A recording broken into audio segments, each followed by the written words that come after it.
I'm an 18-year-old young man, and throughout my life, my parents held exceedingly high expectations for me. They saw me as a representation of their status in society and aimed for me to excel in every aspect. From my earliest years, I felt the weight of their demands as they pushed me to achieve straight A's, win awards, join clubs, engage in sports, and participate in various volunteer activities. My life seemed to be meticulously planned from the moment I entered kindergarten. They insisted that I pursue a course I despised at a prestigious university of their choosing. Their motivation wasn't driven by my future success or financial stability. Instead, it was all about showcasing me as their accomplishment. Throughout my 18 years under their roof, they displayed no interest in my passions, hobbies, or dreams. They never bothered to inquire about my opinions, feelings, or thoughts. Concepts like freedom, privacy, and respect were nothing more than distant dreams in my life. In summary, my parents exerted complete control over every facet of my existence. They imposed strict academic standards, leaving me with no semblance of a social life. They made me dedicate countless hours to studying, even on weekends and holidays. Tutors and coaches were constantly monitoring my progress and skill development. Any mistake or failure resulted in harsh punishments, including public shaming in front of relatives and the few friends I had. Upon graduating from high school, my parents compelled me to apply for the course and university they had predetermined. They framed it as my sole option, denying me any say in the matter. They stressed that following their plan and making them proud was my duty and obligation, threatening severe consequences if I couldn't gain admission easily. They openly stated that university admission held more significance to them than my well-being and life itself. My worth and gratitude were measured solely by my ability to secure admission there. Unfortunately, their chosen course didn't align with my passion for the arts, which they were entirely unaware of. When they discovered this, their anger and disappointment were palpable. They accused me of squandering their time, money, and efforts, and claimed that I had shattered their reputation, hopes, and dreams. They treated me as though I were a criminal, with my father labeling me a failure and a disgrace. The repercussions they had threatened soon became a reality. As soon as they learned of my failure to gain admission, they disowned me and banished me from their lives. They handed me the keys to an old, dilapidated van and instructed me to leave, expressing their desire never to see or hear from me again. In that moment, it became evident that my parents had severed all ties with me. I didn't attempt to explain, apologize, or plead my case. Instead, I simply climbed into the van and drove away. Uncertain of my destination and feeling a mix of hurt, anger, and betrayal, I also experienced an overwhelming sense of freedom and relief, finally liberated from the oppressive grip of my parents. I roamed the streets in search of a place to rest and sleep, eventually stumbling upon a campground where I encountered a group of individuals living in RVs and vans. They extended a warm and friendly welcome, inviting me to join their bonfire and barbecue gathering. As we shared our stories, I confided in them with the unvarnished truth about my situation. In return, they offered empathy and shared their own experiences of leaving behind homes, jobs, or relationships for various reasons. Each had a unique story to tell, some fleeing from something, others chasing dreams, and a few simply seeking new horizons. Nevertheless, they all shared a common theme.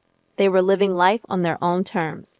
Their acceptance and sense of value provided me with a newfound sense of belonging. Over the course of the next month, we stuck together, enjoying adventures and exploring the local area. We hiked, fished, swam, and indulged in games, all while engaging in lively conversations, laughter, songs, and dances. Together, we relished in food, drinks, relaxation, and mutual support. We also pooled our resources to tackle practical challenges like vehicle repairs, resource hunting, making plans, and ensuring our safety. Moreover, this newfound community helped me recognize the toxicity of my parents' behavior and encouraged me to pursue my interests and passions. They wholeheartedly supported my quest to find my own path and goals, inspiring me with their tales of overcoming adversity to achieve success. That month spent with them was truly transformative. However, during this period, my parents made no effort to reach out to me. The sole family member I had contact with was my grandmother. But my parents had cautioned me not to reveal my homeless situation to her, leading me to fabricate stories about my well-being. My grandmother had always held a special place in my heart, being the only family member to treat me with kindness and respect. She showed me affection, gave me compliments, and stood up for me against my parents' harsh and unreasonable methods of raising me. She valiantly defended me from their cruel criticisms and unjust punishments, providing solace during my times of distress. Despite residing apart from us, she financially supported my parents when they faced financial difficulties, frequently sending me money and supplies. She would call me at least once a week, and her spacious home always had a room set aside for me. She had urged me on multiple occasions to move in with her, and was well aware of my passions, offering unwavering encouragement and compliments for who I was. She never missed an opportunity to boost my confidence, acknowledging my intelligence, talents, and handsomeness. She recognized my potential and was willing to help me seize opportunities. Her love for me was unconditional, a stark contrast to my parents who would often deceive her about my health and misappropriate her money. They eagerly awaited her inheritance, planning their retirement around the belief that they would receive a substantial sum of money and property from her. Before expelling me from their lives, my father had issued a stern warning, insisting that I mustn't divulge anything to my grandmother, knowing full well that she would stand by my side. I chose to withhold the truth from my grandmother because I didn't want to burden her with the knowledge that my parents had disowned me. I didn't disclose the fact that they had forced me out of their house, providing me with an old van and cutting off all contact with me. I kept up this deception not only due to my father's threats, but also because I wanted to shield her from worry, knowing that she was elderly and frail. When my grandmother would call, I continued to lie about my well-being out of love for her. However, I realized that I couldn't deceive her indefinitely. After a month of living outside in the van and making new friends, I decided to come clean and share the truth with her. I mustered the courage to call her and confess everything that had transpired. By the end of our conversation, tears were streaming down my face, and my grandmother, too, was weeping. She did her best to console me and expressed her anger toward my parents, labeling them as heartless, selfish, ignorant, foolish, abusive, and neglectful. She immediately invited me to her home and insisted that I stay with her. Upon seeing me, she embraced me tightly, determined to care for and protect me. She even apologized for my parents' actions, but I was hesitant to impose on her by staying in her home. She wouldn't hear of it and wouldn't let me leave. First, she contacted her lawyer and updated her will, naming me as the sole heir to all her property. She then called my father and informed him that she had learned about everything, reading her will aloud to him. She declared that everything she owned belonged to me and admonished them for their terrible mistake and shameful behavior. She made it clear that she would cut them off from her inheritance, which was a significant blow to my parents, given their financial struggles and their reliance on my grandmother's wealth and property to maintain their lavish lifestyle and social standing.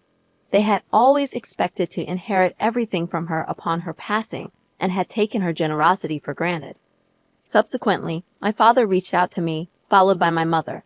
They apologized, expressed regret for their actions, professed their love for me, and claimed to miss me. They wanted me to return home and promised to change.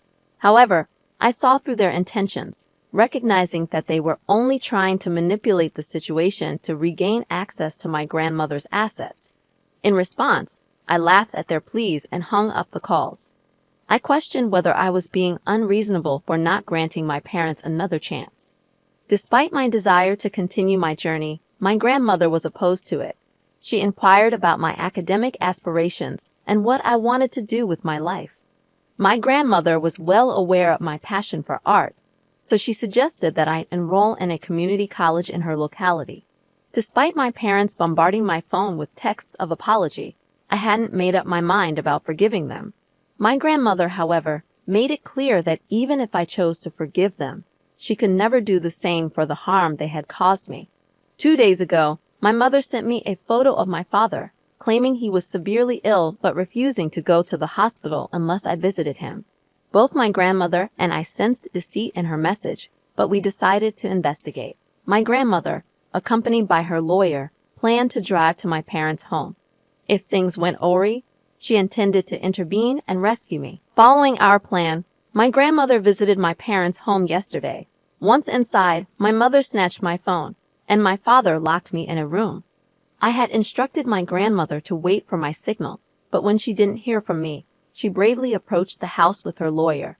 Faced with no other choice, my parents had to open the door. My grandmother stepped in, saving me from their clutches. While leaving, my parents attempted to defend themselves, but my grandmother silenced them with her resolve. She intends to take legal action against them. I've decided to cut them out of my life completely. I'm fortunate to have a grandmother like her by my side. Many people dealing with toxic parents have no escape, but I am grateful to have her support. I will take care of her. She's a precious gem. Hey, everyone, I'm contemplating something regarding my cheating fiancé, and I'm seeking your input on whether I'm in the right. Let me share my story with you so you can weigh in. Creating a throwaway account for obvious reasons. I'm a 26-year-old male who decided to propose to my girlfriend of 4 years, a 24-year-old woman. I popped the question 6 months ago, believing that marriage was the natural next step after our healthy 5-year relationship. I was financially stable and confident in my ability to provide for us. However, my perception of our relationship crumbled when I proposed. My girlfriend is incredibly social and active on social media. As I was taking pictures of her with the engagement ring, I noticed notifications from a guy popping up on her phone. Curious, I discreetly checked the messages and discovered that she was cheating on me. Based on their conversation, it was evident that she had been to his place multiple times, and he was eagerly anticipating her next visit. Although I'm not one to invade someone's privacy, I felt compelled to dig deeper. Considering her lack of tech-savvy skills, it was easy for me to access her laptop. She consistently used the same password for most of her accounts. Once, I gained access to her laptop, and the revelations were shocking. I wasn't prepared for what I discovered. My ex had been frequenting a local sex club, which had led to her making a multitude of new friends who had seemingly been more intimately involved with her than I had ever been. At the time of my investigation, she was engaged in conversations with about 7 men. From their exchanges, it was painfully clear that she had spent intimate moments with them. In many of these chats, she demeaned my performance in bed compared to theirs, claiming they were far superior. Reading those words shattered my heart. The person I had loved for the past 5 years had been cheating on me for the better part of 3 years. The weight of this realization hit me like a ton of bricks. I felt an overwhelming hatred for her, an emotion I couldn't adequately describe. I never thought I was capable of such intense feelings of loathing towards someone I had loved so deeply. I couldn't believe I was entertaining thoughts of harm towards someone I still cared for. That's when I decided on a course of action. I wanted to inflict mental and emotional distress upon her. Perhaps this makes me a morally questionable person, but I was determined to make her suffer the consequences of her actions. I contemplated my decision, slept on it, and ultimately committed to the plan. I pretended that everything was normal between us. I knew about her infidelity, but I didn't let on that I was aware of her cheating. I put on a facade, acting as if everything was fine. We both lied to each other, and I observed her with a fake smile whenever I saw her enthusiastically chatting on her phone, all the while wondering if she was betraying me again. It was torment living with her, but I believed that my revenge would be worthwhile. The plan was straightforward. I had no intention of marrying her. I allowed her to meticulously plan the wedding, knowing full well that it would be a solo affair since I had no intention of showing up. I accompanied her on trips to select wedding details, like flowers and decorations, though I had no intention of paying for anything. I even suggested that I would match her honeymoon expenses with whatever she spent on the wedding. She was delighted, naively unaware that she was racking up a significant bill. Her innocence brought a cynical smile to my face, even in the face of this elaborate revenge plan. I understood that my actions were cruel, but in my mind, I believed she deserved it. I continued to monitor her affairs, and unsurprisingly, she was still engaging in infidelity. Knowing this made it easier for me to witness her financial downfall over a wedding she would be attending alone. With our wedding just 2 days away, I found myself experiencing a touch of stage fright. I couldn't help but question if I would be considered a bad person if I followed through with my plan. After all, she was still cheating on me. Just 30 minutes ago, I confirmed that she was going to meet one of her partners at a bachelorette party. I had discussed my dilemma with my best man, and he believed that my actions were cruel when I could have simply broken up with her. Hello, everyone. I want to express my gratitude for your support and checking in on me. I didn't anticipate that you would appreciate my idea as much as you did. Your support means a lot to me. Now, on to the update you've been waiting for. I decided to go with the suggestion a few of you provided in my direct messages, which was to expose her as the cheater she was. And so, that's precisely what I did. I asked my best man to play a video containing all the screenshots of the chats I had gathered over the months, along with those pictures. I included a brief explanatory message to ensure everyone understood that I would not be showing up for the wedding. I followed through with my revenge plan and told her that I would have an extended bachelor's party and return the night before the wedding. But we both knew I had no intention of returning. I didn't inform my family about this because my parents are close to her, and I didn't want her to find out. Only my best man was privy to my decision not to attend the wedding. As the wedding time approached, my phone was inundated with calls from both my parents and my cheating fiancé. She kept calling repeatedly until the calls abruptly stopped, presumably when the video was played in front of all the guests. Since then, I haven't received any calls from her, and my parents have tried to reach me once or twice, but I haven't answered. I'm reluctant to respond and be forced to explain why I kept my struggles hidden from them. I stayed in touch with my best man, who provided all the details about how the events unfolded. He described the humiliation she felt as the screenshots were displayed, revealing her sexting someone other than me. I had anticipated feeling a sense of satisfaction upon hearing the news, but the emotions I experienced far exceeded my expectations. Hello, everyone. The past 2 days have been quite intense. I finally returned home, which used to be the apartment we shared. The first thing that struck me was the absence of her belongings. It turned out she had moved out during these past 2 days. She left numerous voicemails on my phone, pleading for me to reconnect with her. In some, she sounded angry that I had abruptly exited her life without offering any closure. Yet in the same messages, she would break down, begging for forgiveness for her betrayal. I recognized that her words were driven by her longing for the comfort of our relationship, but I couldn't bring myself to fall for her act again. I had devoted years to her, pouring my heart and soul into our relationship. What had I received in return? Heartbreak. I consider myself fortunate to have discovered her infidelity before marrying her, but it still pains me. I wish I hadn't found myself in this situation.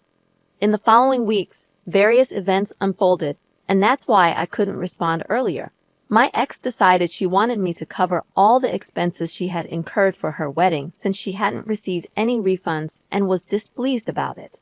She took me to court, and after weeks of not seeing each other, we finally faced each other. While I can't provide many details due to the ongoing court case, I didn't have to pay her a substantial amount. It was around 20% of what she had spent, and that was pretty much it. I had assumed that seeing her would evoke no emotions, but I was wrong. I felt terrible in her presence. I couldn't fathom how she thought it was acceptable to hurt me the way she did. I had wanted her by my side forever, while she decided that sleeping with others was a preferable choice. Now somehow I was painted as the villain for seeking retribution. I don't comprehend why she views my decision to distance myself and not forgive her as wrong. In my eyes, and in yours, I haven't committed a wrongdoing, and that's what truly matters to me. Honestly, this will be the final update I provide on this post. I have no desire to revisit the memories of this incident ever again. To the person offering advice, I appreciate your perspective, and you're right. I deserve better than what she has given me. As for exposing her secrets at the wedding, I've thought about it, but I've decided against it. I want to move past this chapter of my life. Hey, everyone, thank you so much for tuning into today's stories. Remember, if you have a story of your own that you'd like to share, please email it to the address provided in the description below.